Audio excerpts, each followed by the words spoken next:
Prezident təyyarəsi saat 12-də Gəncə hava limanına indi. Burada ölkə prezidentinin şəhər rəhbərliyi ilə yanaşı İlham Əliyev öz xanımı ilə qarşıladı.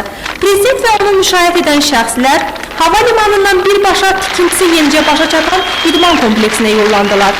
Burada açılış qabağı yığıncaq keçirildi. Əvvəl Milli Olimpiya Kompleksinin prezidenti İlham Əliyev, sonra isə prezident Heydər Əliyev çıxış etdi. Ölkə prezidenti öz nitqində bir sıra məsələlərə toxundu. Həmçinin bugün Gəncənin qarşısında duran problemlərdən söhbət açdı. 2000-ci ildə mən Gəncəyə gəlmişdim. Burada sizinlə çox güzel görüşlər keçirdik. Son zaman icra hakimiyyətində konkret məsələləri müzakirə etdim və tapşırıqlar verdim.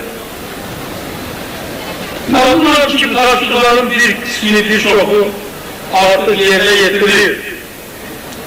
Və bugün də mən axşam Gəncənin icra hakimiyyətində geniş müşavirə keçirəcəyəm. Ölkə prezidenti onu da bildirdi ki, bugün Respublikanın nazirləri də şəhərimizdədir. Bunları mən buraya gətirmişəm.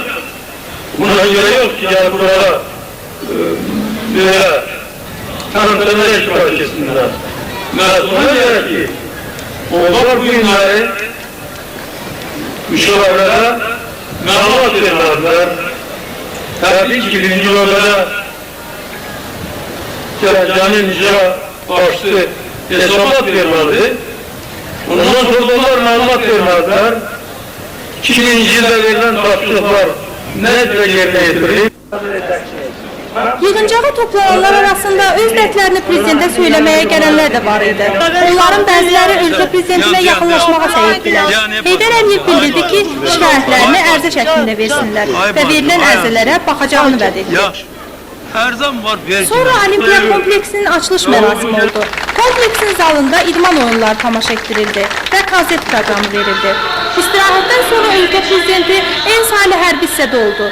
Axşam şəhər icra hakimiyyətinin binasında müşavirə keçirildi. Müşavirədə şəhərin problemləri və görülən işlər müzakirə olundu. Xalidə Babayeva, Vaqif İbrahim Xəlil, Xəbər Plus.